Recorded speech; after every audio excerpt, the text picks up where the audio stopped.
ನಮಸ್ಕಾರ. ನಮಸ್ಕಾರ ಗುರುಗಳಿಗೆ. ನಮಸ್ಕಾರ ಗುರುಗಳಿಗೆ. ನಮಸ್ಕಾರ ಆಚಾರ್ಯ. ನಮಸ್ಕಾರ ಗುರುಗಳೇ.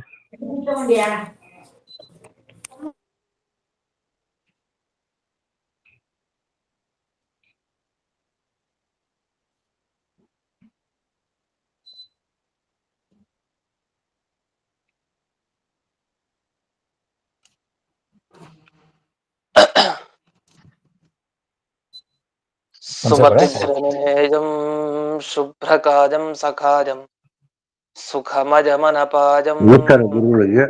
ಮುಕ್ತ್ಯುಪಾಜಂ ವಿಮಾಜಂ ನೃಹಜಮಹಮಮೇಜಂ ಧ್ಯೇಯಮಮ್ನಾಜಗೇಜಂ ಸದಜಮಸದಜೇಜಂ ಶ್ರೀಸಹಾಜಂ ಭಜೇಜಂ ಅಂಜನಾಸೂನು ಸಾನ್ನಿಧ್ಯಾತ್ ವಿಜಯೇನ ವಿರಾಜಿತಂ ಅಜಿತ ಪ್ರೀತಿಜನಕಂ ಭಜೇಹಂ ವಿಜಯಧ್ವಜಂ ತಪಸ್ವಾಧ್ಯಾಯ ಶುಶ್ರೂಷಾ ಕೃಷ್ಣ ಪೂಜಾರತಂ ಮುನಿಂ ವಿಶ್ವೇಶಮಿಷ್ಟದಂ ವಂದೇ ಪರಿಮ್ರಾಟ್ ಚಕ್ರವರ್ತಿನಂ ಶ್ರೀ ಗುರುಭ್ಯೋ ನಮಃ. ಹರಿ ಓಂ.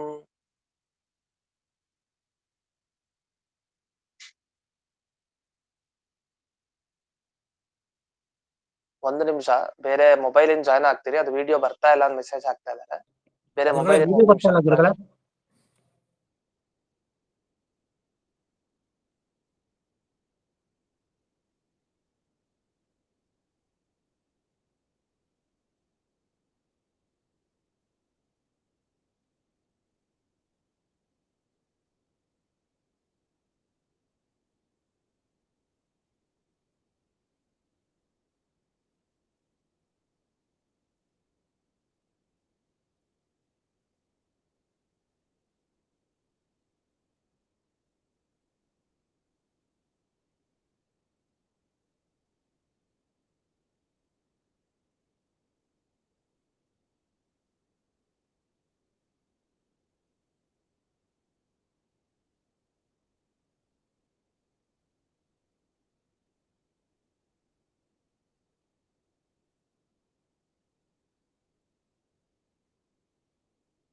ಓಂ ಜನ್ಮಾದ್ಯಸ್ಯ ಯತೋನ್ವಯಾದಿತರತಶ್ಚಾರ್ಥೇಷ್ವಭಿಘ್ನಸ್ವರಾಟ್ ತೇನೇ ಬ್ರಹ್ಮ ಹೃದಯ ಆದಿಕವಯೇ ಮುಖ್ಯಂತಿ ಯಂ ಸೂರಯಃ ತೇಜೋ ವಾರಿಮೃದಾಂ ಯಥಾ ವಿನಿಮಯೋ ಯತ್ರ ತ್ರಿಸರ್ಗೋ ಮೃಷಾ ಧಾಮ್ನಾ ಸ್ವೇನ ಸದಾ ನಿರಸ್ತಕುಹಕಂ ಸತ್ಯಂ ಪರಂ ಧೀಮಹಿ.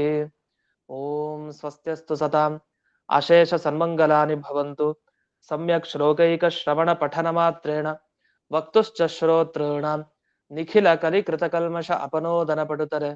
ಶ್ರೀಮದ್ಭಾಗವತೆ ಮಹಾಪುರಾಣೆ ದ್ವಿತೀಯ ಸ್ಕಂಧೆ ಪಂಚಮಾಧ್ಯಾಯೇ ಅದ್ಯ ಕಥಾನುವಾದೆ ಸತಿ ಕಿಂಚಿತ್ ಪೂರ್ವಕಥಾನುವಾದಃ.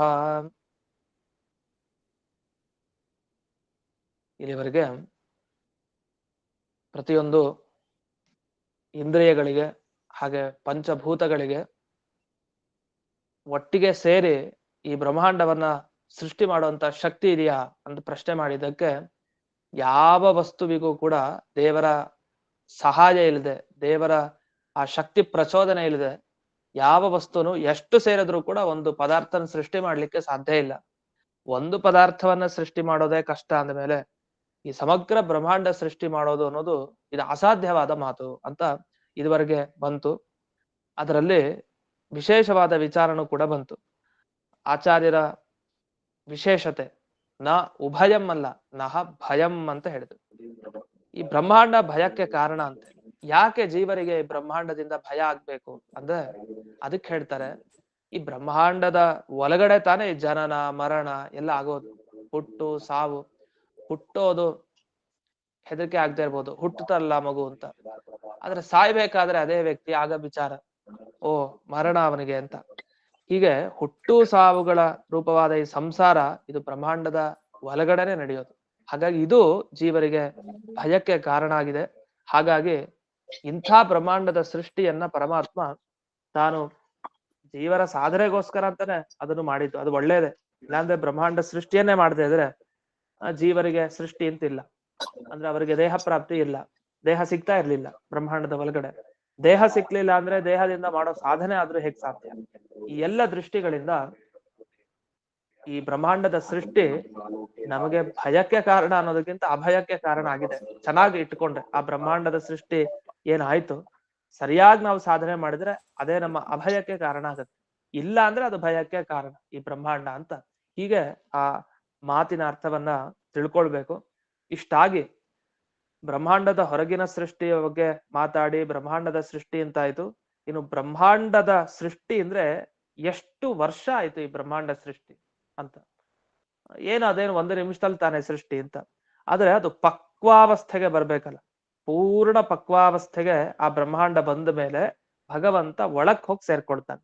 ಅಂದ್ರೆ ವಿರಾಟ ರೂಪಿ ಪರಮಾತ್ಮ ತಾನು ಬ್ರಹ್ಮಾಂಡದ ಒಳಗಡೆನೂ ಕೂಡ ಹೋಗಿ ಸೇರ್ಲೇಬೇಕು. ಅವನ ಅಂಗಾಂಗಗಳೆಲ್ಲ ಒಂದೊಂದು ಕಡೆ ಇದೆ ಅಂತ ಹಿಂದಕ್ಕೆ ನಾವು ಕೇಳಿದ್ವಿ. ಅದನ್ನ ವಿರಾಟ್ ರೂಪದಿಂದ ಪರಮಾತ್ಮ ಈ ಬ್ರಹ್ಮಾಂಡದ ಒಳಗಡೆ ಹೋಗಿ ಸೇರ್ಕೊಳ್ಬೇಕಾದ್ರೆ ಆ ಬ್ರಹ್ಮಾಂಡ ಎಷ್ಟು ದೊಡ್ಡದಿರ್ಬೇಕು ಅಂತ ವಿಚಾರ ಮಾಡಿ. ಎಷ್ಟು ದೊಡ್ಡದಿರ್ಬೇಕು? ಯಾಕಂದ್ರೆ ಭಗವಂತನ ದೇಹ ಅದ್ರ ಒಳಗಡೆ ಹೋಗ್ಬೇಕಲ್ಲ, ಅವ್ನು ಸೇರ್ಕೊಳ್ಬೇಕಲ್ಲ ಆ ಬ್ರಹ್ಮಾಂಡದ ಒಳಗಡೆ. ಅದು ಚಿಕ್ಕದಾದ್ರೆ ಆಗಲ್ಲ. ಆ ಬ್ರಹ್ಮಾಂಡ ತುಂಬಾ ದೊಡ್ಡದಾಗ್ಬೇಕು. ಅದು ದೊಡ್ಡದಾಗ್ಬೇಕು ಅಂದ್ರೆ ದಿಢೀರಂತ ಬೆಳೆಯತ್ತ ಅದು. ಅದಕ್ಕೊಂದಿಷ್ಟು ವರ್ಷ ಕಾಲ ಬೇಕು ಅಂತ. ಈ ರೀತಿ ಅದರ ವಿವರಣೆಯನ್ನ ಈಗ ಮಾಡ್ತಾರೆ ಬ್ರಹ್ಮದೇವರು ನಾರದರಿಗೆ ಮುಂದುವರಿಸ್ತಾ ಇದ್ದಾರೆ. 34ನೇ ಶ್ಲೋಕ. ವರ್ಷ ಪೂಗ ಸಹಸ್ರಾಂತೆ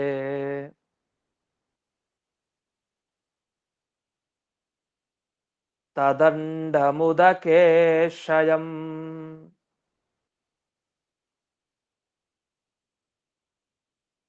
ಕಾಲ ಕರ್ಮ ಸ್ವಭಾವಸ್ಥೋ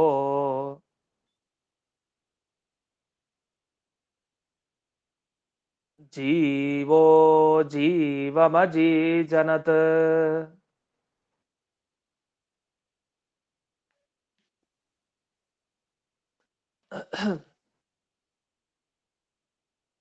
ಈ ಶ್ಲೋಕದಲ್ಲಿ ಜೀವ ಅಜೀವ ಅಂತ ಎರಡು ಶಬ್ದ ಬಂದಿದೆ. ಈ ಎರಡು ಶಬ್ದವನ್ನ ಇಟ್ಕೊಂಡು ಅನೇಕ ಅರ್ಥವನ್ನ ಬಿಡಿಸ್ತಾರೆ ಈ ಶ್ಲೋಕಕ್ಕೆ. ಮೇಲ್ನೋಟಕ್ಕೆ ಈ ಶ್ಲೋಕವನ್ನು ನೋಡಿದಾಗ ಒಂದೇ ಅರ್ಥ ಅಂತ, ಆದ್ರೆ ಮೂರರ್ಥ ಈ ಶ್ಲೋಕಕ್ಕೆ ಇದೆ. ಅದನ್ನ ವಿಶೇಷವಾಗಿ ವಿವರಿಸ್ತಾರೆ. ಈ ಸಾಮಾನ್ಯವಾದ ಅರ್ಥ ಏನು ಅಂದ್ರೆ ವರ್ಷ ಪೂಗ ಸಹಸ್ರಾಂತೆ ಅಂತ ಹೇಳ್ತಾರೆ. ಅಂದ್ರೆ 1,000 ವರ್ಷ ಆಯ್ತಂತೆ ಬ್ರಹ್ಮಾಂಡದ ಬೆಳವಣಿಗೆ. ಬ್ರಹ್ಮಾಂಡ ಪೂರ್ಣ ಬೆಳಿಬೇಕು ಅಂದ್ರೆ ವರ್ಷ ಪೂಗ ಸಹಸ್ರ, ವರ್ಷಗಳ ಗುಂಪು, ಅನೇಕ ವರ್ಷಗಳ ಕಾಲ ಆಯ್ತು. ಅಂದ್ರೆ ಪೂಗ ಅಂದ್ರೆ ಗುಂಪು ಅಂತ ಅರ್ಥ. ವರ್ಷ ಪೂಗ ಅನೇಕ ವರ್ಷಗಳ ಗುಂಪಾಯ್ತು. ಅದು ಎಷ್ಟು? 1000. ಹಾಗಾದ್ರೆ 1000 ವರ್ಷಗಳ ಕೊನೆಗೆ ಭಗವಂತ ತಾನು ವಿರಾಟ್ ರೂಪದಿಂದ ಬ್ರಹ್ಮಾಂಡದ ಒಳಕ್ಕೆ ಎಲ್ಲ ದೇವತೆಗಳ ಜೊತೆಗೆ, ಎಲ್ಲ ತತ್ವಾಭಿಮಾನಿ ದೇವತೆಗಳು ಅಲ್ಲಲ್ಲಿ ಇದ್ರು. ಆಗ ವಿಶೇಷವಾಗಿ ದೇವರ ಜೊತೆಗೆ ಒಮ್ಮೆ ಪ್ರವೇಶವನ್ನ ಮಾಡ್ತಾರೆ. ಮಾಡಿದಾಗ ಆಗ ತಾನು ವಿರಾಟ್ ರೂಪವನ್ನ ವ್ಯಕ್ತಪಡಿಸಿದಂತೆ ಆ ಬ್ರಹ್ಮಾಂಡದ ಒಳಗಡೆ. ಇದಾಗಬೇಕು ಅಂತ ಆದ್ರೆ 1000 ವರ್ಷದ ಕೊನೆಗೆ ಇದು ಅಂತ ಹೇಳ್ತಾರೆ. ಹಾಗಾದ್ರೆ 1000 ವರ್ಷದ ತನಕ ಅದರ ಅಭಿವ್ಯಕ್ತಿ, ಆ ಬ್ರಹ್ಮಾಂಡದ ಅಭಿವ್ಯಕ್ತಿ ಅಷ್ಟನ್ನ ಮಾಡಿ ತಾನು ಒಳಗಡೆ ಹೋಗಿ ಪರಮಾತ್ಮ ಸೇರ್ಕೊಂಡ ಅಂತ. ಉದಕೇಶಯಂ ಅಂತ ಹೇಳ್ತಾರೆ. ಉದಕೇಶ ಅಂತ ಮಾಡ್ಕೊಳ್ಳಬಾರ್ದು, ಉದಕೇ ಶಯಂ ಅಂತ ಮಾಡ್ಕೊಂಡು. ಉದಕೆ ಅಂದ್ರೆ ಆ ನೀರು, ನೀರಿನಲ್ಲಿ ಬ್ರಹ್ಮಾಂಡ ಇತ್ತು. ನೀರಿನ ಮಧ್ಯದಲ್ಲಿ, ಅಂಥ ನೀರಿನ ಮಧ್ಯದಲ್ಲಿದ್ದ ಬ್ರಹ್ಮಾಂಡ. ಉದಕೆ ಶಯ ಅಂದ್ರೆ ಮಲಗಿರೋದು ಅಂತ ಅರ್ಥ. ನೀರಿನಲ್ಲಿ ಮಲಗಿರೋದು ಅಂತ ಅರ್ಥ ಅಲ್ಲ, ಅದಕ್ಕೆ ನೀರಲ್ಲಿ ಇರೋದು ಅನ್ನೋ ಅರ್ಥದ. ಹೇಗೆ ಅಂದ್ರೆ ಪುರುಷ ಅಂತ ಪರಮಾತ್ಮನನ್ನ ಕರೀತಾರೆ. ಯಾಕೆ ಪುರುಷ ಅಂತ ಪರಮಾತ್ಮನನ್ನು ಕರೀತಾರೆ ಜೀವನನ್ನು ಪುರುಷ ಅಂತ ಕರೀತಾರೆ. ಪ್ರತಿಯೊಬ್ಬ ಸ್ತ್ರೀ ಆಗ್ಬೋದು, ಪುರುಷನಾಗ್ಬೋದು. ಪುರುಷ ಅಂತ ಯಾಕೆ ಕರೆಯೋದು? ಪುರಿ ಶೇತೆ ಅಂತ ಬಿಡಿಸೋದಿದೆ. ಅವನು ದೇಹದ ಒಳಗಡೆ ಶೇತೆ ಅಂದ್ರೆ ಮಲ್ಕೊಂಡಿರ್ತಾನೆ ಆದ್ರಿಂದ ಅಂತ. ಮಲಗಿರೋದು ಅನ್ನೋ ಅರ್ಥದಲ್ಲಿ ಆ ಶಬ್ದವನ್ನ ಹಾಗೇ ಅರ್ಥೈಸಬಾರದು ಹೊರತು ಅವನ ಸ್ಥಿತಿ, ಅವನ ಸಂಬಂಧ ಒಳಗಿರ್ತಾನೆ ಅಂತ ಅರ್ಥ. ದೇಹದ ಒಳಗಡೆ ಇರೋ ಜೀವನಿಗೆ ಪುರುಷ. ಆದ್ರಿಂದ ಸ್ತ್ರೀಯು ಪುರುಷ, ಪುರುಷನಂತೂ ಪುರುಷನೇ. ಹೀಗೆ ಈ ಅರ್ಥದಲ್ಲಿ ಅದನ್ನ ಬಳಸ್ತೀವಲ್ಲ, ಅದೇ ರೀತಿ ಉದಕೆ ಶಯಂ ಅಂದ್ರೆ ಏನರ್ಥ? ನೀರಿನ ಮೇಲೆ ಮಲ್ಕೊಂಡಿದ್ದಾನೆ ಅಂತ ಅರ್ಥ ಅಲ್ಲ, ನೀರಿನ ಒಳಗಡೆ ಇದ್ದಾನೆ ಅಂತ ಅರ್ಥ. ಅದು ಭಗವಂತನಿಗಾಗ್ಬೋದು. ಈಗ ಸದ್ಯಕ್ಕೆ ಬ್ರಹ್ಮಾಂಡವನ್ನು ತಗೊಳ್ಬೇಕು. ಅದು ಆ ಜಲಾವರಣ ಏನಿತ್ತು, ಆ ಜಲಾವರಣ ಅದರ ಒಳಗಡೆ ಈ ಬ್ರಹ್ಮಾಂಡ ಇತ್ತು. ಅಂಥ ಬ್ರಹ್ಮಾಂಡವನ್ನ ಭಗವಂತ 1000 ವರ್ಷಗಳ ಕೊನೆಗೆ ತಾನು ವಿರಾಟ್ ರೂಪದಿಂದ ಪ್ರವೇಶ ಆಗ್ಬೇಕಾಗಿದೆ. ಅದಕ್ಕೋಸ್ಕರ ಪ್ರತಿಯೊಂದು ರೀತಿಯಲ್ಲಿ ಆ ಬ್ರಹ್ಮಾಂಡದ ಅಭಿವೃದ್ಧಿ ಯಾವ್ಯಾವ ತರ ಆಗ್ಬೋದೋ ಆ ಎಲ್ಲದಕ್ಕೂ ಒಂದು ಕಾಲದ ಒಳಗಡೆ ಹೋದ, ಕರ್ಮಗಳ ಒಳಗಡೆ ಹೋದ, ಸ್ವಭಾವದ ಒಳಗಡೆ ಹೋದ, ಎಲ್ಲಾ ಕಡೆ ಅವನು ಪ್ರವೇಶ ಮಾಡಿದ್ದಾನೆ ಪರಮಾತ್ಮ.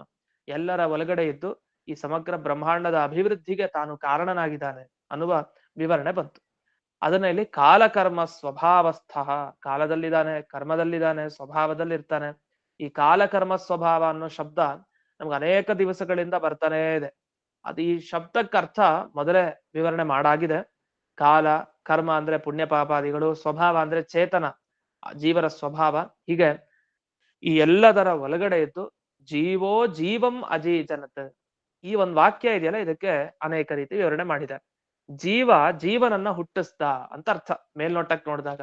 ಜೀವೋ ಜೀವಮಜೀಜನತ್, ಜೀವನಿಂದ ಜೀವ ಹೊರಗ್ ಬಂದ ಅಂತ. ಸರಿನೇ ತಾನೆ? ಜೀವನಿಂದ ತಾನೇ ಜೀವ ಹೊರಗ್ ಬರೋದು. ತಂದೆ ತಾಯಿ ನಂತರ ಒಬ್ಬ ಜೀವ ಬಂದ, ಜೀವನಿಂದ ತಾನೇ ಜೀವ ಬಂದಿತ್ತು, ಸೃಷ್ಟಿಯಾಗೋದೇ ತಾನೇ ಹಾಗೆ. ಹಾಗೆ ಪರಮಾತ್ಮನು ಕೂಡ ಒಬ್ಬ ಜೀವ.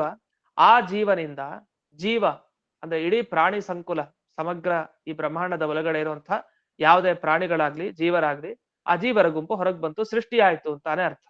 ಅಂದ್ರೆ ಇದನ್ನ ಅರ್ಥೈಸ್ಕೊಳ್ಳೋದು ಹೇಗೆ ಕಷ್ಟ. ಈ ತರ ನಾವು ಹೇಳ್ಬೋದು, ಜೀವ ಅಂದ್ರೆ ಪರಮಾತ್ಮ, ಅವನಿಂದ ಈ ಜಗತ್ತಿನ ಸೃಷ್ಟಿ ಆಯ್ತು. ಅದು ಬರೀ ಜೀವನ ಸೃಷ್ಟಿ ಆಯ್ತಾ? ಇಲ್ಲ.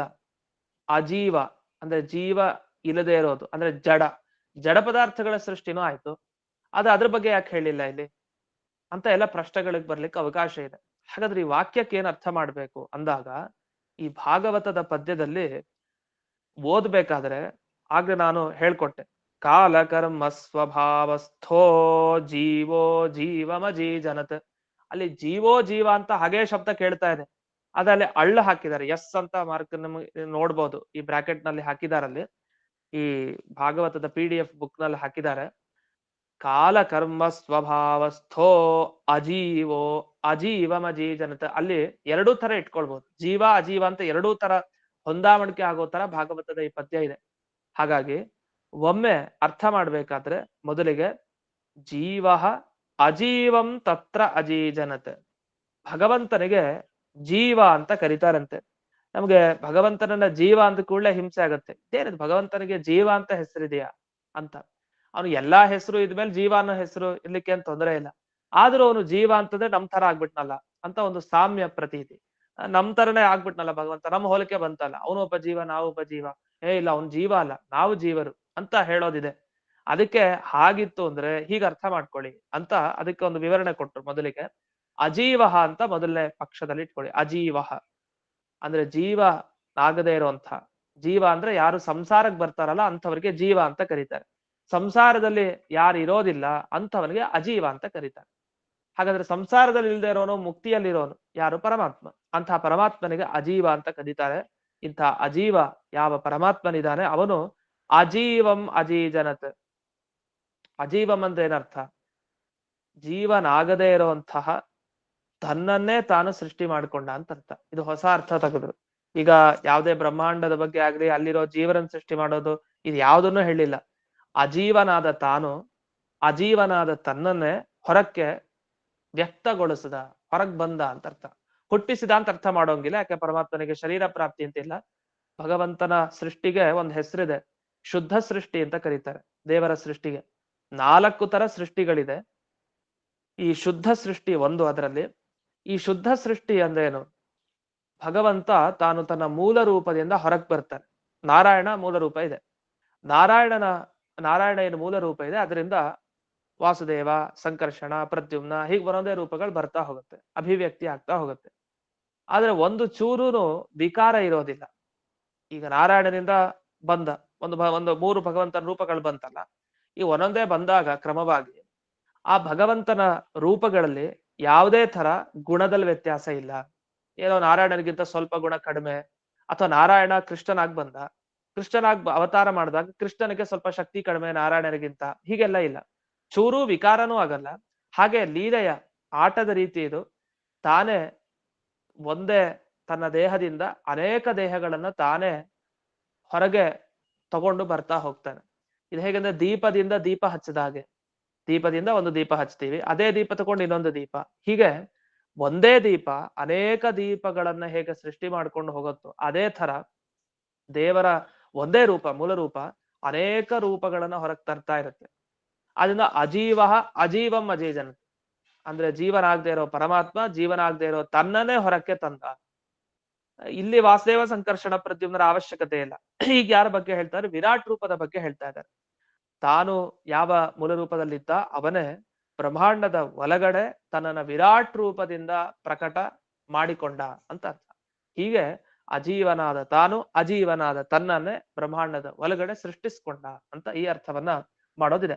ಅಲ್ಲಿ ಸೃಷ್ಟಿ ಅನ್ನೋದ್ರ ಅಭಿಪ್ರಾಯ ಏನು? ಶುದ್ಧ ಸೃಷ್ಟಿ ಅಂತ ಕರೀತಾರೆ ದೇವರಿಗೆ. ಯಾವುದೇ ಒಂದು ಈ ಶುಕ್ಲ ಶೋಣಿತ ಸಂಪರ್ಕದಿಂದ ಅಲ್ಲ, ತಂದೆ ತಾಯಿ ಈ ಶುಕ್ಲ ಶೋಣಿತರ ಸಂಪರ್ಕದಿಂದ ಬಂದದ್ದಲ್ಲ. ಅದು ಶುದ್ಧ ಅಂದ್ರೆ ಅತಿ ಶುದ್ಧ. ಅದು ಆ ಸೃಷ್ಟಿ ಸುಮ್ಮನೆ ಅಭಿವ್ಯಕ್ತಿ ಹೊರಗೆ ಬರೋದಷ್ಟೇ ಇನ್ನೊಂದು ರೂಪದಿಂದ. ಅದರಿಂದ ಭಗವಂತನ ವಿಷಯದಲ್ಲೂ ನಾವು ಸೃಷ್ಟಿ ಆಯ್ತು, ಮೂಲ ರೂಪದಿಂದ ಅವತಾರ ರೂಪದ ಸೃಷ್ಟಿ ಆಯ್ತು, ಕೃಷ್ಣನ ಸೃಷ್ಟಿ ಆಯ್ತು, ರಾಮನ ಸೃಷ್ಟಿ ಆಯ್ತು, ರಾಮರೂಪದ ಕೃಷ್ಣ ರೂಪದ ಸೃಷ್ಟಿ ಆಯ್ತು ಅಂದ್ರೆ ತಪ್ಪಿಲ್ಲ. ಆ ಶಬ್ದವನ್ನ ಪ್ರಯೋಗ ಮಾಡಿದ ಕೂಡಲೇ ಅಯ್ಯೋ ಇದೇನು ಸೃಷ್ಟಿ ಆಗೋಯ್ತಾ, ಇದೇನು ತಪ್ಪಲ್ವಾ ಅಂತ ಹಾಗೆ ಭಾವಿಸೋಂಗಿಲ್ಲ. ಸೃಷ್ಟಿ ಅನೇಕ ತರ ಇದೆ, ಅದರಲ್ಲಿ ಒಂದು ವಿಧವಾದ ಸೃಷ್ಟಿ ಯಾವುದು ಅಂದ್ರೆ ಈ ತರ ಶುದ್ಧ ಸೃಷ್ಟಿ ಅಂತ ದೇವರ ಕರೀತಾರೆ. ಅದನ್ನ ತಪ್ಪಿಲ್ಲ, ಆದ್ರೆ ಅದನ್ನ ಅರ್ಥ ಮಾಡ್ಕೊಂಡು ಶುದ್ಧ ಸೃಷ್ಟಿ ಅಂತ ಬಳಸ್ಬೇಕಷ್ಟೇ. ಸಾಮಾನ್ಯವಾಗಿ ಇದು ಯಾವುದೋ ಗೊಂದಲ ಅವಕಾಶನೇ ಬೇಡ. ಅಂದ್ರೆ ಪರಮಾತ್ಮ ತನ್ನ ಒಂದು ರೂಪದಿಂದ ಇನ್ನೊಂದು ರೂಪನ ವ್ಯಕ್ತಗೊಳಿಸಿದ, ಹೊರಗೆ ಬರೋ ಹಾಗೆ ಮಾಡ್ಕೊಂಡ ಇನ್ನೊಂದು ರೂಪದಿಂದ ಅಷ್ಟೇ. ಅದು ಹುಟ್ಟಿದ ಅನ್ನೋ ಅಂಶ ಬರಬಾರ್ದು, ಸೃಷ್ಟಿ ಅನ್ನೋದು ಬರಬಾರ್ದು ಆ ನಿಟ್ಟಿನಲ್ಲಿ ಅಂತ. ಅದರಿಂದ ವಿವಕ್ಷೆ ಅರ್ಥ ಮಾಡ್ಕೊಂಡು ಹೇಗೆ ಬೇಕಾದ್ರೂ ಅದನ್ನ ಬಳಸ್ಬೋದು. ಇದು ಮುಂದೆ ಇನ್ನೊಂದು ಅರ್ಥವನ್ನು ತಿಳಿಸಿದ್ದಾರೆ. ಈ ಪಕ್ಷದಲ್ಲಿ ಏನರ್ಥ ಅಂದ್ರೆ ಜೀವ ಅಂತ ಎರಡಕ್ಕೂ ಹಾಗೆ, ಅಜೀವ ಅಂತ ಇಲ್ವೇ ಇಲ್ಲ ಈ ಸಲಿ. ಜೀವೋ ಜೀವಮಜೀ ಜನತ್ ಅಂತಾನೆ ಅರ್ಥ. ಹಾಗಾದ್ರೆ ಈ ಪಕ್ಷದಲ್ಲಿ ಜೀವನನ್ನು ಸೃಷ್ಟಿ ಮಾಡ್ತಾನೆ ಅಂದ್ರೆ ಇದು ದೇವರ ಬಗ್ಗೆ ಬರ್ಲಿಲ್ಲ, ಇದು ನಮ್ಮ ಬಗ್ಗೆ ಬಂತು. ಜೀವನ ಸೃಷ್ಟಿ ಮಾಡ್ತಾನೆ ಅಂದ್ರೆ ಈ ಶ್ಲೋಕದಲ್ಲಿ ಎಲ್ಲ ದೇವರ ಬಗ್ಗೆ ಹೇಳ್ತಾ ಇರೋದು. ಈಗೆಲ್ಲ ಹೀಗೆ ಹಿಂದೆ ಎಲ್ಲ ಬ್ರಹ್ಮದೇವರು ನಾರದರಿಗೆ ದೇವರ ಬಗ್ಗೆ ಹೇಳ್ತಾ ಇರೋದು, ಜೀವರ ಬಗ್ಗೆ ಅಲ್ಲ. ಮತ್ತೆ ಜೀವನ ಸೃಷ್ಟಿ ಮಾಡ್ತಾನೆ ಅಂತಂದ್ರೆ ಇದು ಸರಿನಾ ಈ ಶ್ಲೋಕಕ್ಕೆ ಅರ್ಥ? ಅಂದ್ರೆ ದೇವರಿಗೂ ಜೀವ ಅಂತ ಕರೀತಾರೆ ಅಂತ ಒಂದು ಮಾತು ಬಂತು. ಅದಕ್ಕೆಲ್ಲ ಪ್ರಮಾಣವನ್ನು ಮುಂದೆ ಕೊಡ್ತಾರೆ ಮಧ್ವಾಚಾರ್ಯರು ತಮ್ಮ ಭಾಗವತ ತಾತ್ಪರ್ಯದಲ್ಲಿ. ಅದ್ರ ಮೊದಲು ಈ ಅರ್ಥವನ್ನೆಲ್ಲ ನೋಡಿ ಅದು ಹೇಗೆ ಅರ್ಥ ಅಂತ ಆಮೇಲೆ ಅದನ್ನ ನೋಡೋಣ. ಜೀವ ಅನ್ನೋ ಶಬ್ದಕ್ಕೆ ಪರಮಾತ್ಮ ಅಂತ ಅರ್ಥ. ಪರಮಾತ್ಮ ತನ್ನನ್ನೇ ತಾನು ವಿರಾಟ್ ರೂಪದಿಂದ ವ್ಯಕ್ತಪಡಿಸ್ಕೊಂಡ. ಹಾಗಾದ್ರೆ ಜೀವ ಅಂದ್ರೆ ಪರಮಾತ್ಮ, ಮತ್ತೆ ಜೀವ ಅಂದ್ರೆ ಅವನೇ ವಿರಾಟ್ ರೂಪದಿಂದ. ಇನ್ನೊಂದು ಎರಡನೇ ಶಬ್ದ ಜೀವ ಅಂತ ಏನ್ ಬರುತ್ತೆ ಅದಕ್ಕೆ ವಿರಾಟ್ ರೂಪ ಅಂತ ಅರ್ಥ. ಆ ವಿರಾಟ್ ರೂಪದಿಂದ ಭಗವಂತ ಬ್ರಹ್ಮಾಂಡದ ಒಳಗಡೆ ವ್ಯಕ್ತನಾಗಿದ್ದಾನೆ, ಇದು ಎರಡನೇ ಅರ್ಥ. ಇದು ಮೂರನೇ ಅರ್ಥ ಜೀವ ಅಂತ ಇಟ್ಕೊಡೋದು. ಮೊದಲು ಅಜೀವ ಇದೆ, ಆಮೇಲೆ ಜೀವ. ಅಜೀವ ಅಂದ್ರೆ ಯಾರು? ಪರಮಾತ್ಮ ಅಂತ ಅರ್ಥ. ಜೀವ ಅಲ್ಲದೆ ಇರೋನು, ಸಂಸಾರಿ ಅಲ್ಲದೆ ಇರೋನು ಪರಮಾತ್ಮ. ಆ ಪರಮಾತ್ಮ ಜೀವನನ್ನ ಸೃಷ್ಟಿ ಮಾಡದ ಅಂದ್ರೆ ಮೊಟ್ಟ ಮೊದಲಿಗೆ ಎಲ್ಲ ಜೀವರಿಗಿಂತಲೂ ಮೊದಲು ಯಾರು? ಬ್ರಹ್ಮದೇವರು. ಆ ಚತುರ್ಮುಖ ಬ್ರಹ್ಮದೇವರನ್ನ ತಾನು ಸೃಷ್ಟಿ ಮಾಡ್ದ ಅಂತ ಅರ್ಥ. ತನ್ನ ನಾಭಿಕಮಲದ ಮುಖಾಂತರ ಚತುರ್ಮುಖ ಬ್ರಹ್ಮದೇವರನ್ನ ಸೃಷ್ಟಿ ಮಾಡ್ದ. ಹಾಗಾದ್ರೆ ಈ ಭಾಗವತದ ಈ ಪದ್ಯದಲ್ಲಿ ಯಾವ ರೀತಿ ಬಿಡಿಸ್ಕೊಳ್ಬೇಕು ಅಂದ್ರೆ ಮೂರು ಅಜೀವ ಅಂತ ಮೊದಲು ಬಿಡಿಸ್ಕೊಂಡಿದ್ದು, ಎರಡನೇದು ಜೀವ ಅಂತ ಬಿಡಿಸ್ಕೊಂಡ್ರು, ಮೂರನೇದು ಜೀವ ಅಂತ ಬಿಡಿಸ್ಕೊಂಡಿದ್ದು. ಹೀಗೆ ಈ ಒಂದು ಶಬ್ದದ ವಿನ್ಯಾಸ ಬೇರೆ ಬೇರೆ ತರದ ಶೈಲಿಯಿಂದ ಬೇರೆ ಬೇರೆ ಅರ್ಥವನ್ನ ಇಲ್ಲಿ ಸ್ವೀಕಾರ ಮಾಡಿದ್ದಾರೆ. ಇಷ್ಟಾದ್ಮೇಲೆ ಇದಕ್ಕೆ ಪ್ರಮಾಣವನ್ನ ಕೊಡ್ಬೇಕು. ಅಂದ್ರೆ ಯಾವ್ದಕ್ ಪ್ರಮಾಣ ಕೊಡ್ಬೇಕು? ಈ ಅಜೀವ ಅಂದ್ರೆ ಪರಮಾತ್ಮ ಅಂತ ಅರ್ಥ, ಅಜೀವ ಅಂದ್ರೆ ತನ್ನನ್ನೇ ತಾನು ಸೃಷ್ಟಿ ಮಾಡ್ಕೊಂಡ ಅಂತ ಬಂತಲ್ಲ, ಇದಕ್ಕೆ ಏನ್ ಅರ್ಥ ಅಂದಾಗ ಆಚಾರ್ಯರು ಅದಕ್ಕೆ ಬಿಡಿಸ್ತಾರೆ. ಕಾಲ ಕರ್ಮ ಸ್ವಭಾವಸ್ಥ ಅಜೀವ ಪರಮೇಶ್ವರ. ಅಜೀವಂ ಸ್ವಾತ್ಮಾನಂ ಅಜೀಜನತ್ ಅಂತ ವಿವರಣೆಯನ್ನ ಮಾಡಿದ್ದಾರೆ. ಇದರ ಅಭಿಪ್ರಾಯ ಇಷ್ಟು: ಕಾಲ, ಕರ್ಮ, ಸ್ವಭಾವ ಮೂರಿದೆ. ಮೂರು ಒಳಗಡೆ ದೇವರಿರ್ತಾನೆ, ಅವನಿಗೆ ಅಜೀವ ಅಂತ ಕರೀತಾರೆ. ಆ ಅಜೀವನನ್ನ ಅಂದ್ರೆ ತನ್ನನ್ನೇ ತಾನು ಅಜೀಜನತ್ ಸೃಷ್ಟಿ ಮಾಡಿಕೊಂಡ. ಅದ್ ಹೇಗೆ ಅಂದ್ರೆ ತದಂಡಂ ಯಥಾ ಸ್ವಾತ್ಮಾನಂ ಪ್ರಸೂತೆ ತಥಾ ಚಕಾರ. ಅಂದ್ರೆ ಹೊರಗ್ ಬಂದಿದ್ದು ಅಂದ್ರೆ ಏನರ್ಥ, ಬ್ರಹ್ಮಾಂಡದ ಒಳಗಡೆ ಅದ್ ಹೇಗ್ ಅನ್ನಿಸ್ಬೇಕು ಅಂದ್ರೆ ಬೇರೆಯವ್ರಿಗೆ, ಬ್ರಹ್ಮಾಂಡ ಮಗುವನ್ನ ಹೆತ್ತಿದೆ. ಯಾವ ಮಗುವನ್ನ? ಪರಮಾತ್ಮನನ್ನ. ವಿರಾಟ್ ರೂಪಿಯಾದ ಪರಮಾತ್ಮನನ್ನ ಮಗುವನ್ನಾಗಿ ಬ್ರಹ್ಮಾಂಡ ಹೆತ್ತಿದೆ. ಈ ರೀತಿ ವ್ಯಕ್ತಗೊಳಿಸೋ ತರ ಪರಮಾತ್ಮ ಎಲ್ಲೋ ಇದ್ದವನು ದಿಢೀರಂತ ಬ್ರಹ್ಮಾಂಡದ ಒಳಗಡೆ ವಿರಾಟ್ ರೂಪದಿಂದ ಬಂದ. ಬ್ರಹ್ಮಾಂಡವೇ ತಾಯಿಯ ಸ್ಥಾನದಲ್ಲಿ ಇರೋ ಹಾಗಾಯ್ತು. ಬ್ರಹ್ಮಾಂಡದಿಂದ ಒಳಗಡೆ ಅವನು ಪ್ರಕಟನಾದ. ಯಾರು? ಪರಮಾತ್ಮ. ಇದ್ ಹೇಗ್ ಕಾಣಿಸ್ತಾ ಇತ್ತು ಅಂದ್ರೆ ತತ್ ಅಂಡಂ ಯಥಾ ಸ್ವಾತ್ಮಾನಂ ಪ್ರಸೂತೆ. ಪ್ರಸೂತೆ ಅಂದ್ರೆ ಹಡಿಯೋದು ಅಂತ ಅರ್ಥ.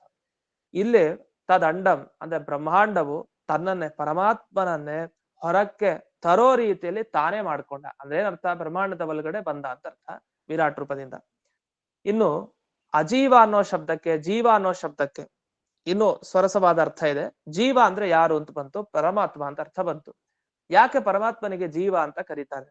ಯಾವ ಅರ್ಥದಲ್ಲಿ ಅವನಿಗೆ ಜೀವ ಅಂತ ಹೆಸರು ಅಂದಾಗ, ಯಃ ಪ್ರಾಣ ಧಾರಣಂ ಪ್ರಾಣ ಪ್ರಸಾದಾತ್ ಕುರುತೆ ನಿಶಂ ಸಜೀವ ಇತಿ ಸಂದಿಷ್ಟ ತದನ್ಯೋ ಜೀವ ಉಚ್ಯತೆ ಯತ್ ಪ್ರಸಾದಾತ್ ಸತು ಪ್ರಾಣ ಕುರುತೆ ಸ್ವಸ್ಯ ಧಾರಣಂ ಇತಿ ವಾಯು ಪ್ರೋಕ್ತೆ. ವಾಯುದೇವರು ಹೇಳಿದ ಮಾತು ಅಂತ. ವಾಯುದೇವರು ಹೇಳಿದ ಮಾತು ಏನು ಅಂತಂದ್ರೆ ಈ ಮಾತು. ಈಗ ಪ್ರಾಣಧಾರಣೆ, ಜೀವ ಅಂದ್ರೆ, ಜೀವ ಅನ್ನೋ ಶಬ್ದಕ್ಕೆ ಪ್ರಾಣ ಅಂತ ಅರ್ಥ. ಪ್ರಾಣವನ್ನ ಯಾರು ಧರಿಸ್ತಾ ಇರ್ತಾನೆ ಅವನಿಗೆ ಜೀವ ಅಂತ ಕರೀತಾರೆ. ಈಗ ನಮಗೆಲ್ಲ ಜೀವ ಅಂತ ಯಾಕೆ ಕರೀತಾರೆ ಅಂದ್ರೆ, ಜೀವನ ಪ್ರಾಣವನ್ನ ನಾವು ಧರಿಸಿ ಇದೀವಿ, ಆದ್ರೆ ನಮಗೆ ಜೀವ ಅಂತ ಕರಿಬೇಕು. ಅದೇ ಪ್ರಾಣಧಾರಣೆ ನಾವು ಮಾಡೋ ಶಕ್ತಿ ಇದೆಯಾ ನಮ್ ಕೈಲಿ? ಸ್ವತಂತ್ರವಾಗಿ ನಮಗ್ ಶಕ್ತಿ ಇಲ್ಲ. ಮುಖ್ಯ ಪ್ರಾಣ ದೇವರು ನಮ್ಮ ಪ್ರಾಣವನ್ನ ಧರಿಸಿ ಇರ್ತಾರೆ ಒಳಗಡೆ. ಹಾಗಾಗಿ ಮುಖ್ಯ ಪ್ರಾಣನೇ ನಿಜವಾಗಿ ಜೀವ. ನಾವೆಲ್ಲ ಸುಮ್ನೆ ಹೆಸರಿಗೆ ಜೀವ. ನಿಜವಾಗಿ ಪ್ರಾಣವನ್ನ ಧರಿಸ್ತಾ ಇರುವಂತಹ ಜೀವ ಅಂದ್ರೆ ಅದು ಮುಖ್ಯ ಪ್ರಾಣ ದೇವರು. ಆ ಮುಖ್ಯ ಪ್ರಾಣ ಇರುತ್ತಲ್ಲ, ಆ ಪ್ರಾಣವನ್ನ ಧರಿಸುವಂತ ಪರಮಾತ್ಮ ನಿಜವಾದ ಜೀವ ಈ ಅರ್ಥದಲ್ಲಿ. ಹಾಗಾದ್ರೆ ಜೀವ ಅನ್ನೋ ಶಬ್ದ ಪ್ರಾಣವನ್ನ ಧರಿಸೋರ್ ಬಗ್ಗೆ ಪ್ರಯೋಗ ಮಾಡೋದು. ಪ್ರಾಣ ಯಾರು ಧರಿಸಿರ್ತಾರೆ ಅವರನ್ನ ಜೀವ ಅಂತ ಕರೆಯೋದು. ಅಂತಹ ಜೀವ ಮುಖ್ಯವಾಗಿ ನಾವಲ್ಲ, ಮನುಷ್ಯರಲ್ಲ, ಹೊರತು ಪ್ರಾಣದೇವರು. ಇಲ್ಲ, ಪ್ರಾಣದೇವರು ಅಲ್ಲ, ಕೊನೆಗೆ ಪರಮಾತ್ಮ. ಈ ಅರ್ಥವನ್ನ ಇಲ್ಲಿ ವಾಯು ಪ್ರೋಕ್ತೆ ಅಂತ ಈ ಮಾತುಗಳ ಅರ್ಥವನ್ನಾಗಿ ತಿಳಿಯಬೇಕು. ಪ್ರಾಣ ಪ್ರಸಾದಾತ್ ಅನಿಶಂ ಪ್ರಾಣಧಾರಣಂ ಯಃ ಕುರುತೆ. ಪ್ರಾಣದೇವರ ಪ್ರಸಾದ, ಅದು ಅನುಗ್ರಹ. ಇವನು ಇಷ್ಟು ವರ್ಷಗಳ ಕಾಲ ಪ್ರಾಣವನ್ನ ಧರಿಸಿ ಇರಲಿ ಅಂತ ಅವನ ಅನುಗ್ರಹ ಮಾಡಿದ್ರಿಂದ, ಅವನ ಇಚ್ಛೆ ಇರೋದ್ರಿಂದ ಆ ಜೀವ ಅನ್ನಿಸ್ಕೊಂಡಿರೋನು ಅಷ್ಟು ಕಾಲ ಧರಿಸಿರ್ತಾನೆ. ಹಾಗಾಗಿ ಜೀವ ಅಲ್ಲಿವರೆಗೆ. ಯಾವಾಗ ಅವನು ಮೃತನಾಗ್ತಾನೆ, ದೇಹದಲ್ಲಿರೋವರೆಗೂ ಜೀವ ಇತ್ತು ಅಂತ ಅರ್ಥ. ಆಮೇಲೆ ಹೇಳ್ತಾರೆ ಹೊರದ ಮೇಲೆ ಜೀವ ಹೋದ ಅಂತ. ಜೀವ ಹೋಗೋದು ಅಂತ ಅರ್ಥ ಏನು? ಪ್ರಾಣ ಹೋಯ್ತು ಅಂತ ಅರ್ಥ. ಅದನ್ನ ಜೀವ ಹೋದ, ಪ್ರಯಾಣ ಮಾಡಿದ ಅಂತ ಬಿಡಿಸೋದಿದೆಯಲ್ಲ, ಇದೇ ಅರ್ಥದಲ್ಲಿ. ಹೀಗೆ ಯಃ ಪ್ರಾಣ ಧಾರಣಂ ಪ್ರಾಣ ಪ್ರಸಾದ, ಪ್ರಾಣದೇವರ ಪ್ರಸಾದದಿಂದ ಪ್ರತಿನಿತ್ಯ ಪ್ರತಿ ಕ್ಷಣವೂ ಕೂಡ ಪ್ರಾಣಧಾರಣೆಯನ್ನ ಯಾರು ಮಾಡ್ತಾನೋ ಅವನು ಜೀವ. ಬೇರೆಯವರು ಯಾರು? ಅಜೀವರು. ಯಾರು ಅಜೀವರು ಅಂದ್ರೆ ಪ್ರಾಣವನ್ನ ಧರಿಸ್ತಾ ಇಲ್ಲ, ಸುಮ್ನೆ ಇದಾವೆ ಅಷ್ಟೇ. ಅಂತಹ ಜಡ ಪದಾರ್ಥಗಳೆಲ್ಲ ಅಜೀವ ಅಂತಾನು ಅನ್ನಿಸ್ಕೊಳುತ್ತೆ. ಇದು ಅಜೀವ ಅಂತಂದ್ರೆ ಯಾರು? ಪರಮಾತ್ಮ ಅಜೀವ ಆಗ್ತಾನೆ. ಯಾಕೆ? ಅವನನ್ನ ಪ್ರಾಣದೇವರು ಧರಿಸಲ್ಲ, ಅವನೇ ಪ್ರಾಣದೇವರನ್ನ ಧರಿಸ್ತಾನೆ. ಆದ್ರಿಂದ ಇನ್ನು ಅಷ್ಟೇ ಅಲ್ಲ, ಯತ್ ಪ್ರಸಾದಾತ್ ಸತು ಪ್ರಾಣ. ಭಗವಂತನ ಪ್ರಸಾದದಿಂದ ಪ್ರಾಣನೂ ಕೂಡ ತನ್ನ ಧಾರಣೆಯನ್ನ ಮಾಡ್ಕೊಳ್ತಾನೆ. ಆದ್ರಿಂದ ಆ ಭಗವಂತನೇ ನಿಜವಾಗಿ ಜೀವ ಅಂತ ಅನ್ನಿಸ್ಕೊಳ್ತಾನೆ. ಇದಾದ್ಮೇಲೆ ಬ್ರಹ್ಮಾಂಡ ಪುರಾಣದ ಒಂದು ಮಾತನ್ನು ಉದಾಹರಿಸಿದ್ದಾರೆ. ಎಷ್ಟು ಪುರಾಣಗಳ ಉಲ್ಲೇಖ ಮಾಡ್ತಾ ಇದ್ದಾರೆ ಆಚಾರ್ಯರು. ಇಷ್ಟೆಲ್ಲ ಇಲ್ಲದೆ ಇದ್ರೆ ಭಾಗವತ ಪದ್ಯಕ್ಕೆ ಅರ್ಥನೇ ಆಗಲ್ಲ ಸರಿಯಾಗಿ ಅಂತ. ಅಷ್ಟು ಪುರಾಣ ಅಧ್ಯಯನ ಆಗ್ಬೇಕು. ಮತ್ತೆ ಬ್ರಹ್ಮಾಂಡ ಪುರಾಣದ ಒಂದು ಮಾತನ್ನು ಕೊಡ್ತಾರೆ. ಕಾಲ ಕರ್ಮ ಸ್ವಭಾವಸ್ಥೋ ವಾಸುದೇವ ಪರಃ ಪುಮಾನ್ ಅಕರೋದಂಡ ವೃದ್ಧಂ ಆತ್ಮ ಪ್ರಸವ ಕಾರಣಂ. ತನ್ನ ಪ್ರಸವ, ತಾನು ಹೊರಗ್ ಬರ್ಬೇಕಲ್ಲ, ತಾನು ಹೊರಗ್ ಬರ್ಲಿಕ್ಕೋಸ್ಕರ ಬ್ರಹ್ಮಾಂಡವನ್ನ ತನ್ನ ತಾಯಿಯನ್ನಾಗಿ ಪರಮಾತ್ಮನೇ ತಾನು ಅದನ್ನ ಬೆಳೆಸಿದ ಅಂತ ಬರುತ್ತೆ ಈ ಮಾತು ಬ್ರಹ್ಮಾಂಡ ಪುರಾಣದಲ್ಲಿ. ಅದನ್ನ ವಾಸುದೇವ ಪರಪುಮಾನ್, ಅತ್ಯಂತ ಶ್ರೇಷ್ಠ ಭಗವಂತ, ಯಾರಿಂದನೂ ಬರ್ಬೇಕಾಗಿಲ್ಲ. ಆದ್ರೆ ತಾನೇ ಒಂದು ಬ್ರಹ್ಮಾಂಡವನ್ನ ಬೆಳೆಸ್ತಾ ಹೋದ. ಯಾವ ಬ್ರಹ್ಮಾಂಡ ಇವನನ್ನ ಹೊರಗ್ ಹಾಕಲಿಕ್ಕೆ ಕಾರಣ ಆಯ್ತು. ಅಂದ್ರೆ ಬ್ರಹ್ಮಾಂಡದ ಒಳಗಡೆ ಪರಮಾತ್ಮ ವ್ಯಕ್ತನಾದ, ಅಲ್ಲಿಂದ ಹೊರಗೂ ಕಾಣಿಸ್ಕೊಂಡ. ಅಂದ್ರೆ ಬ್ರಹ್ಮಾಂಡ ಪರಮಾತ್ಮನ ತಾಯಿಯ ಸ್ಥಾನದಲ್ಲಿರೋ ತರ ಅವನೇ ಕಲ್ಪಿಸ್ಕೊಂಡ ಅಂತ ಈ ರೀತಿ ಈ ಬ್ರಹ್ಮಾಂಡ ಪುರಾಣದಲ್ಲಿ ಬಂದ ಮಾತು. ಇಷ್ಟಾಗಿ ಸ್ಕಂದ ಪುರಾಣದ ಒಂದು ಮಾತನ್ನು ಮುಂದೆ ಹೇಳ್ತಾನೆ. ಪ್ರಾಣಂ ಧಾರಯತೆ ಯಸ್ಮಾತ್ ಸಜೀವ ಪರಮೇಶ್ವರ ಅಜೀವೋಪಿ ಮಹಾತೇಜಸ್ತ್ವಥವಾ ಜೀವಯನ್ ಜಗತ್ ಇತ್ಯಾದಿ. ಇನ್ನು ಅನೇಕ ಪ್ರಮಾಣಗಳಿದೆ. ಇಲ್ಲಿ ಇನ್ನೊಂದು ಅರ್ಥ, ಪ್ರಾಣವನ್ನ ಧರಿಸಿ ಯಾರಿರ್ತಾನೆ ಅವರೆಲ್ಲರೂ ಜೀವರು ಅಂತ ಆದ್ಮೇಲೆ ಪರಮೇಶ್ವರನು ಕೂಡ ಅಷ್ಟೇ ತನ್ನ ಪ್ರಾಣವನ್ನು ತಾನೇ ಧರಿಸಿದ್ದಾನೆ, ಆದ್ರಿಂದ ಅವನಿಗೆ ಜೀವ ಅಂತ ಕರೀತಾರೆ.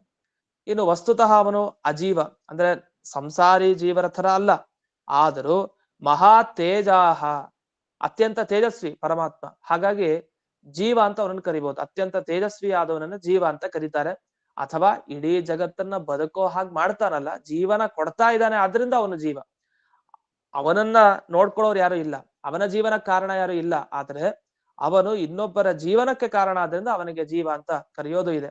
ಹೇಗೆ ಅಂದ್ರೆ ದೇವರಿಗೆ ದುಃಖಿ ಅಂತ ಕರೀತಾರೆ. ದೇವರನ್ನ ದುಃಖ ಇರೋನು ಅಂತ ಅರ್ಥ ಅಲ್ಲ, ಬೇರೆಯವ್ರ ದುಃಖಕ್ಕೆ ಇವನು ಕಾರಣ ಆದ್ರಿಂದ ಅವನನ್ನ ದುಃಖಿ ಅಂತ ಕರೀತಾರೆ. ಸುಖಿ ಅಂದ್ರೆ ಇನ್ನೊಬ್ಬರ ಸುಖಕ್ಕೆ ಅವನ ಕಾರಣ ಆದ್ರಿಂದ ಸುಖಿ ಅಂತ ಕರೀತಾರೆ. ಅದೇ ರೀತಿ ಇಲ್ಲಿ ಜೀವ ಅಜೀವ ಶಬ್ದಗಳ ಅರ್ಥವನ್ನ ಹೀಗೆ ತಿಳಿಬೇಕು ಅಂತ ಇಷ್ಟು ವಿಚಾರ ಬಂತು. ಇನ್ನೂ ಒಂದು ವಿಷಯ ಇದೆ, ಏನಂದ್ರೆ ಪಂಚಭೂತಗಳಿಂದ ಬ್ರಹ್ಮಾಂಡ ಸೃಷ್ಟಿ ಅಂತ ಹಿಂದೆ ಮಾತಾಡಿದ್ದಾರೆ. ಪಂಚಭೂತಗಳಿಂದ ಬ್ರಹ್ಮಾಂಡ ಸೃಷ್ಟಿ ಅಂತ. ಆದ್ರೆ ಇಲ್ಲೇನಂದ್ರೆ ಒಂದು ಪ್ರಸಿದ್ಧವಾದ ಒಂದು ಮಾತಿದೆ, ವಿಷ್ಣು ವೀರ್ಯ ಈ ಬ್ರಹ್ಮಾಂಡ ಅಂತ, ಭಗವಂತನ ವೀರ್ಯ ಈ ಬ್ರಹ್ಮಾಂಡ ಅಂತಿದೆ. ಮತ್ತೆ ಭಗವಂತನ ವೀರ್ಯ ಕಾರಣನೋ ಬ್ರಹ್ಮಾಂಡಕ್ಕೆ, ಪಂಚಭೂತಗಳು ಕಾರಣನೋ ಅಂತ ಒಂದು ಪ್ರಶ್ನೆ ಇದೆ. ಈ ಪ್ರಶ್ನೆಗೆ ಒಂದು ಉತ್ತರ ಕೊಟ್ಟಿದ್ದಾರೆ, ಅದು ಯಾದುಪತ್ಯ ಟಿಪ್ಪಣಿಯಲ್ಲಿ ಬಂದಿದೆ ಅಂತ ಹೇಳಿದ್ದೆ. ಆ ಯಾದುಪತ್ಯದಲ್ಲಿ ಬಂದ ಉತ್ತರ ಜೊತೆಗೆ ಈ ಜೀವ ಅಜೀವ ಶಬ್ದಗಳ ಅರ್ಥದ ಬಗ್ಗೆ ಇನ್ನೂ ಸ್ವಲ್ಪ ವಿವರಣೆ ಇದೆ. ಅದೆಲ್ಲವನ್ನು ಮುಂದಿನ ಪಾಠದಲ್ಲಿ, ಅಂದ್ರೆ 2 ದಿವಸ ಇಲ್ಲ, ಈಗ ಬಿದಿಗೆಯಿಂದ ಮತ್ತೆ ದ್ವಿತೀಯ ತಿಥಿ ಏನಿದೆ, ದ್ವಿತೀಯ ತಿಥಿ ದಿವಸ ಪುನಃ ಪಾಠ ಅಂತ ಹೇಳ್ತಾ ಇಂದಿನ ಈ ಪಾಠವನ್ನ ಅಸ್ಮದ್ ಗುರುವಂತರ್ಗತ ವ್ಯಾಸತೀರ್ಥ ಗುರುವಂತರ್ಗತ ಭಾರತೀಯ ರಮಣ ಮುಖ್ಯ ಪ್ರಾಣ ಅಂತರ್ಗತ ಶ್ರೀಮನ್ ಮೂಲ ಗೋಪಾಲಕೃಷ್ಣನಿಗೆ ಅರ್ಪಣೆ ಮಾಡ್ತೇನೆ.